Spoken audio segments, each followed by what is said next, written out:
जब से गूंजे हैं यहाँ अच्छे दिनों के नगमे, हर तरफ शहर में महंगाई नजर आती है। जब तीन लोग बैठे तो वो आज समझते हैं कि चौथा जीएसटी का थाली भी वहां रखा है और जीएसटी के कारण केंद्र सरकार भी खाना खा रही है। 2024 में राष्ट्रवादी ही इस देश का प्रधानमंत्री बनने जा रहा है और वह कोई और नहीं, श्रीमान शरद पवार जी।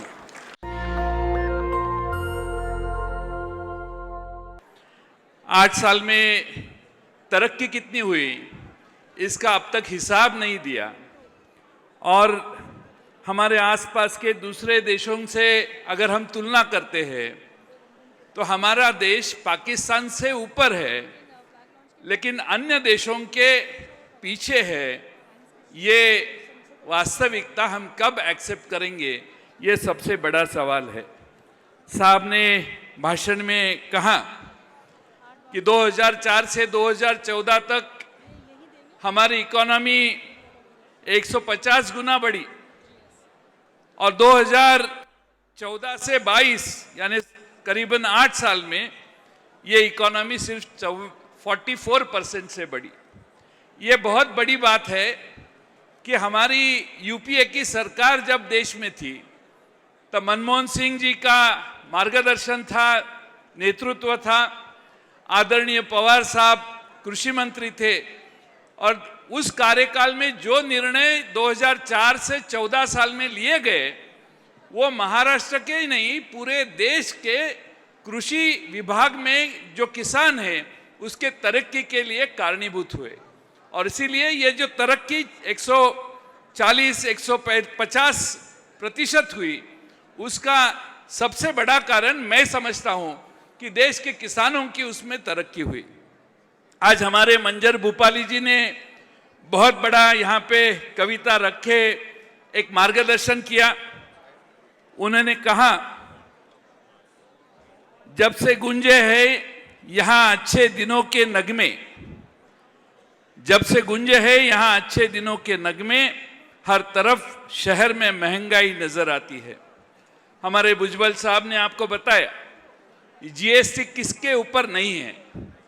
मैं बार बार जगह जगह कहता हूं कि जब इस देश में किसान खाने को बैठता है, आम आदमी खाने को बैठता है, सामने बेटा लेके बैठते हैं, बेटा बीबी और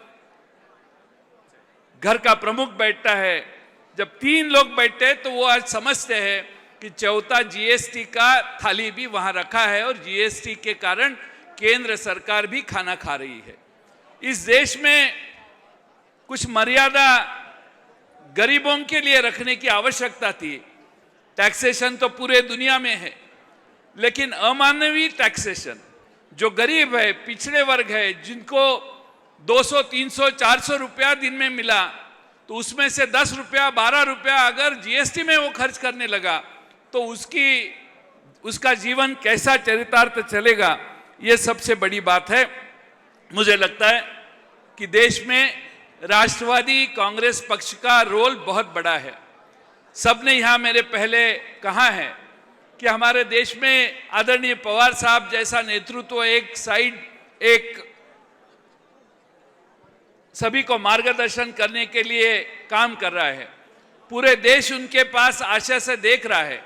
मुझे पूरा विश्वास है कि आदरणीय पवार साहब की ऑर्गेनाइजेशन स्किल देश में बढ़ोतरी के लिए, इकोनॉमी में बूस्ट लाने के लिए उनकी जो इच्छा है वो सारी उन्होंने जो प्रयास पूरे आयुष्य में किए हैं वो बहुत बड़े प्रयास है और इसीलिए देश चाहता है कि वो मार्गदर्शन देश को करे। मैं ज़्यादा नहीं कहूँगा, लेकिन आज पूरे देश से यहाँ लोग आए हैं। हमारे देश में राष्ट्रवादी कांग्रेस बढ़ने के लिए ऐसे हमारे कन्वेंशन का उपयोग होगा। पूरे महाराष्ट्र में से काफ़ी लोग यहाँ पे आए हैं। महाराष्ट्र का प्रदेश का अध्यक्ष ये नाते जो भी हमारे लोग यहाँ पे आए हैं उनका आभार मैं यहाँ व्यक्त करता हूँ। सुप्रिया ताई ने कहा कि 1 तास राष्ट्रवादी एक महत्वपूर्ण हमारा कार्यक्रम है। अब पूरे 2-3 दिन निकाल के अगर आप मुंबई से दिल्ली या जलगांव से दिल्ली आए हैं तो हम चाहते हैं कि हर सैटरडे, हर पहले शनिवार को आप आपके गांव में बैठे एक तास राष्ट्रवादी को दे और पहल करे, तालुका के, गांव के, देश के सारे मुद्दों को सामने रखे। एक तास राष्ट्रवादी हमारी देश के सामाजिक, आर्थिक सारी समस्याओं का चर्चा का एक स्थल होगा।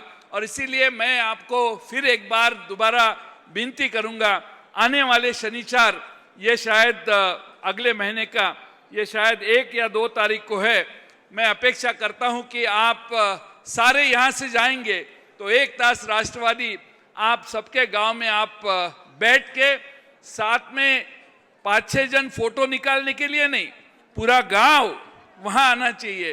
पूरे लोग जो राष्ट्रवादी को वोट देते हैं वो वहां आने चाहिए। ये कोशिश आप करें। हमारे महाराष्ट्र में से जो भी आए हैं उनको फिर एक बार सबका आभार व्यक्त करता हूं। आधे व्यक्ति भी यहाँ मौजूद नहीं थे। आप इसी बात से अनुमान लगा सकते हो कि आने वाला समय किसका आने वाला है।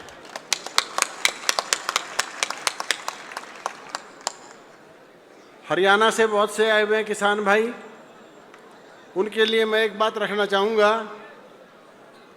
कि MS स्वामीनाथन का नाम सबने सुना है। एक कृषि वैज्ञानिक हुए हैं और स्वामीनाथन रिपोर्ट से सभी वाकिफ हैं। MS स्वामीनाथन जी शरद पवार जी की देखरेख में ही महाराष्ट्र में कृषि में क्रांति लेके आए थे। परंपरागत फसलों से नगदी फसलों की तरफ महाराष्ट्र को लेके गए थे। आज देश के हर हिस्से में महाराष्ट्र का अंगूर जाता है, महाराष्ट्र का संतरा जाता है, महाराष्ट्र का अनार जाता है, महाराष्ट्र का केला जाता है, महाराष्ट्र का चीकू जाता है, महाराष्ट्र का आम जाता है। और महाराष्ट्र का परिवार, महाराष्ट्र का जो किसान परिवार था, मैं किसान परिवारों से मिला तो नहीं वहाँ जाके, लेकिन जो मुझे बताया गया, हमारे संपर्क उनसे बहुत सदैव हुए हैं। श्रीमंत शरद पवार जी के आने से पहले जो किसान का वहाँ बदहाली की स्थिति थी, आज आपको ये जान के हैरानी होगी, बारामती के विशेषकर जो इनका संसदीय क्षेत्र था, बहुत से किसान अपनी अच्छी खेती के दम पे, अपनी नकदी फसलों के दम पे मर्सिडीज कार तक में आते जाते। MS स्वामीनाथन आयोग का गठन जब ये शरद पवार जी कृषि मंत्री थे तब हुआ। उसकी रिपोर्ट आई, सारे देश से आवाज़ उठी कि स्वामीनाथन रिपोर्ट लागू की जाए। अगर मैं समझता हूँ ऐसा कि शरद पवार जी अगर उस समय प्रधानमंत्री होते, निश्चित रूप से स्वामीनाथन आयोग की रिपोर्ट भी लागू हो गई होती। साथियों, मैं लगभग 350 वर्ष पहले की बात बताऊं। 6 अप्रैल 1674 को छत्रपति शिवाजी महाराज का राज्याभिषेक हुआ।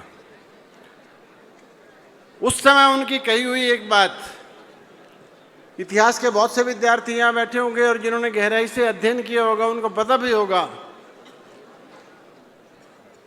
कि मुझे तृप्ति उस दिन होगी, खुशी उस दिन होगी जिस दिन कोई राष्ट्रवादी,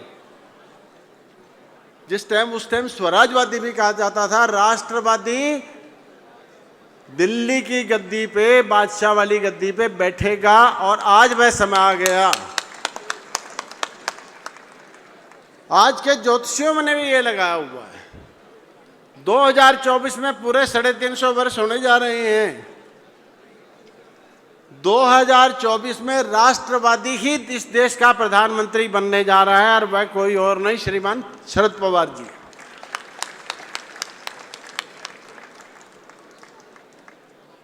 शरद पवार जी कोई एक व्यक्ति नहीं है। शरद पवार नाम है एक विचार का। सिर्फ किसान का नहीं, किसान, मजदूर और दस्तकार का, उसके चेहरे पे एक मुस्कान का। शरद पवार जी एक विचार है छत्रपति शिवाजी महाराज के सपनों को साकार करने का।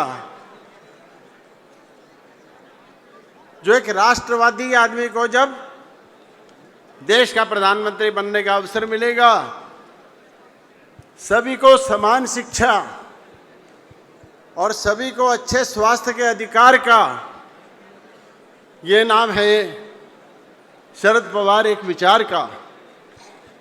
और ये घड़ी, आज की इस घड़ी पे मैं एक बात और कह रहा हूं, वह घड़ी आ गई। वह घड़ी जब आ गई,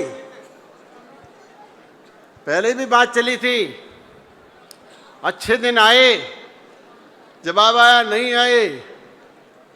इस घड़ी पे मैं कह रहा हूं, बुरी घड़ियां हमारी जाने वाली हैं और अच्छी घड़ी हमारी आने वाली है।